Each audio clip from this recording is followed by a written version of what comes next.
Hello and welcome, I'm your Code Monkey. In this lecture we're going to learn about constants and the read-only keyword.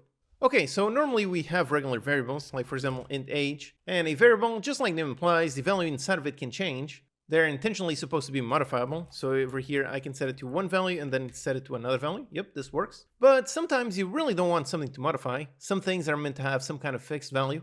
Like for example pi, it has a fixed value, and in C# you can actually see it with math.pi. Yep, there it is, 3.1415926 and so on. And note over here how this one is a constant, meaning it always has this value. You cannot change to something else.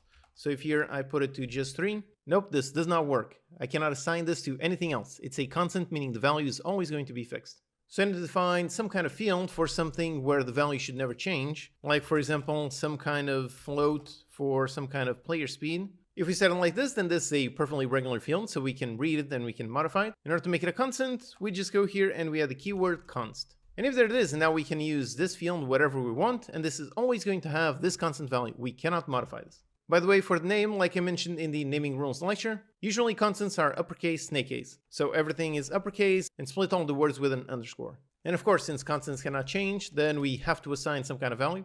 So if we define something as constant, we have to define it with some kind of value. Okay, so yep, this is our constant. And constants are also basically static by nature, meaning they do not belong to any instance of any class, they belong to the class itself. So for example, over here, we're working inside the static main function, and usually we can only access static members.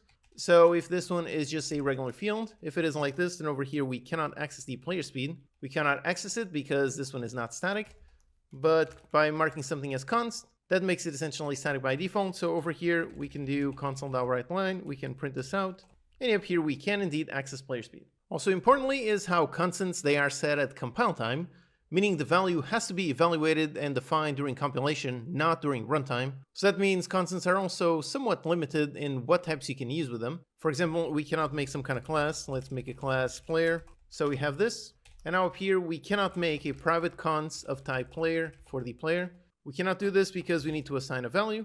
And if we construct a brand new player, nope, this does not work because this line would only run during runtime and not during compilation. So for the most part, const can only be used with the built-in types, so things like float, bool, we can use string, and so on. However, classes, custom classes, or even default ones like for example object, these cannot be const. So constants have a bunch of limitations, but for example, if we inspect the vector3 struct, so let's go inside of this one, so let's right click, and over here let's go to definition. So here it is, the vector3 struct, and if we scroll down, we can see it has some things that look kind of like constants, like vector3.0 or .1. But again, a struct cannot be constant, so note how these are not constants. Instead, these are statics, and this is actually a property and only has a get and always returns the same value. So this is one of the workarounds you can do if you're trying to make a constant of a type that cannot be constant. Alternatively, there's another really interesting workaround. You can build something similar to a constant by using the keyword read-only. So let's define a field, and instead of making this a constant, let's make it a read-only. And if this one now does work, we don't have any more errors. What read-only means is that these fields cannot be changed after they are set. So if we try down here assigning it to a brand new thing, nope, does not work, this throws an error. So if you mark something as read-only, it can have some kind of object type, but it must be set either over here directly in the declaration, or it must be set in some kind of constructor. This one works with any type, so it can be custom classes, or it can also be the built-in types like int and so on.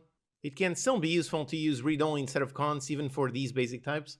Like for example in the player class, over here let's say each player would have a different kind of maximum health, so they would have a private read-only for the health max, and then on the player constructor we could receive a certain health max, then assign the health max onto this one just like this.